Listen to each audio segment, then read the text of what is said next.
I said salute to the untouchable True School Sports Empire, That's taking right, the over untouchable. not only the South Florida boxing scene, but the worldwide boxing scene. It's personal between me and you, and I'm going to do you some serious harm, you big stiff idiot.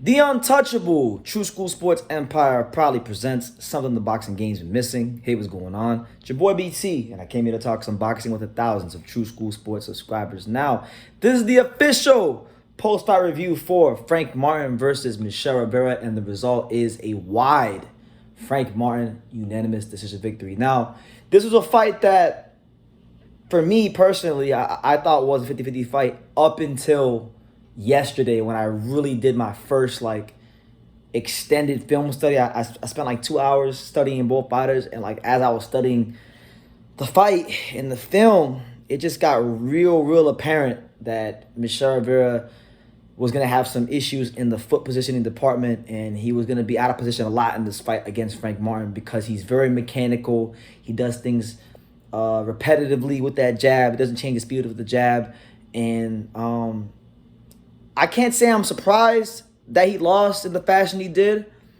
but I am disappointed because you always want to see someone like Michel Rivera with the kind of jab he has, with some of the tools that he has. You want to see him make the adjustment, and ultimately, when push came to shove, he didn't make the adjustment, and it was a great performance from Frank Martin. He did a great job in this fight of turning Michel Rivera. He did a great job of not allowing Michel Rivera to get that lead foot leverage to be in position to establish that jab, because had that happened with Michel Rivera being the longer fighter, Frank Martin would have been, he would have had a much tougher fight. But Frank Martin didn't give that to him. In a lot of those early rounds where Michel Rivera, in some of those early rounds where Michel Rivera would be on the verge of taking control of the momentum, Frank Martin would just take the play from him, turn him, dig that left hand to the body, and he just systematically broke him down and wore him out. I was very impressed with Frank Martin. I think Frank Martin answered a lot of questions tonight. He did a great job, especially in the middle rounds, of showing Michel Rivera different looks, keeping him confused, and ultimately keeping him at bay. And it got to a point where around like round 6, 7-ish, you asked the question, not if Frank Martin's going to win, but how was Frank Martin going to win? And I think that's probably the only surprise to me, is that he didn't fold Michel Rivera and I guess stop him, because he dropped him, but then he wasn't able to do it again, and he wasn't able to land any of those kill shots that he was throwing in the back part of the fight. So a great win for him. He takes the old Michel Rivera, who had a lot of stock and a lot of hype with him. That loss, that's another loss for Dominican boxing. Jason Rosario just lost, Michel Rivera just lost. So Dominican boxing got to get it going again, because as quick as they had a win streak, now they're on a losing streak. So make of that what you will. But as far as Frank Martin, what's next for him? Because I think now his stock's gone up, and I think he's in position for some great fights. He said he wanted to fight. The 3 names he called out after this fight were Gervonta Davis, Devin Haney, who's undisputed, obviously, and Rolly Romero. Now, I would like to see any one of those 3 fights, but outside of those fights, I think the 2 fights that really stick out to me from the PBC guys that could be made, and I think would be ideal, would be either Edwin De Los Santos, who's just coming off of a massive win, or Raul Valenzuela, or I would say Isaac Cruz. Those are 2 guys that I really think Frank Martin should be matched up with, because he deserves big fights. He deserves to continue to prove his worth in the lightweight division. And listen, he's not one of these guys that's rah.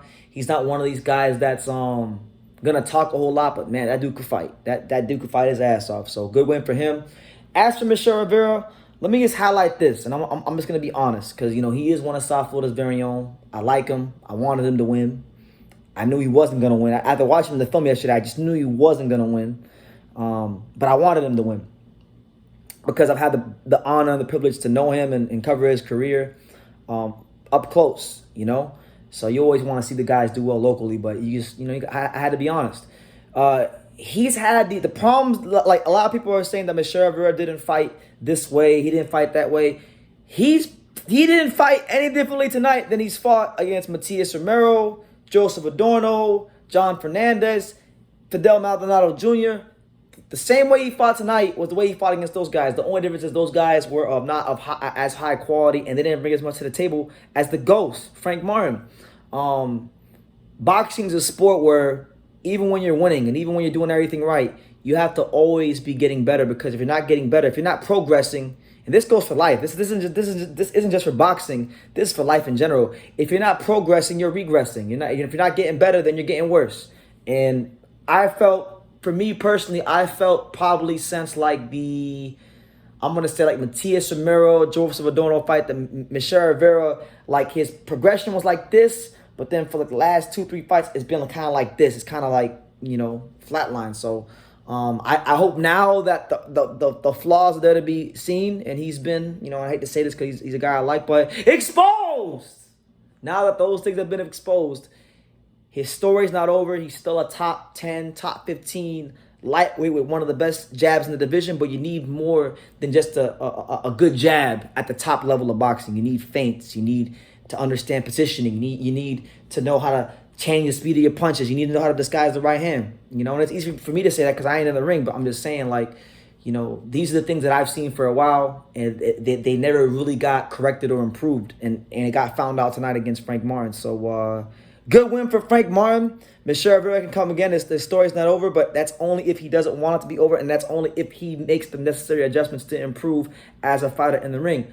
But, yeah, Frank Martin, I think if for whatever reason, if Tank takes care of Hector Garcia and we don't get Ryan Garcia versus Tank for whatever reason, I could definitely see Frank Martin being lined up against Gervonta Davis. And a lot of people off that performance that were in my chat live, and shout out to everybody who joined the live, a lot of people are starting to believe in Frank Martin. So, such is life. One day they don't know you. The next day everybody believes in you. So that's what it is.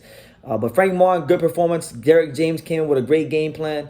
And I'm not surprised, but I am a little impressed by Frank Martin, because you can have the tools to win, but ultimately you still have to execute. And he did it flawlessly, and he deserves credit for that, because he had never been in a fight of this magnitude, and he showed that when the lights are the brightest and there's another guy in the ring that people perceive to be on the same level with you, that you can show your class. And that is a great step in the right direction for Frank Martin. So let me know what you guys think in the comments down below. What did you make of Frank Martin versus Michel Rivera, and who would you like to see Frank Martin fight next? Leave your comments down below. Make sure you guys take the time to subscribe. And like I say in every single one of these videos, you can love me or you can hate me, but I'm just a kid from Daniel. So until next time, take care, guys. Thank you for watching another video on the untouchable True School Sports Empire. For more great boxing content just like this video, click right here and make sure you subscribe. Much love from sunny South Florida.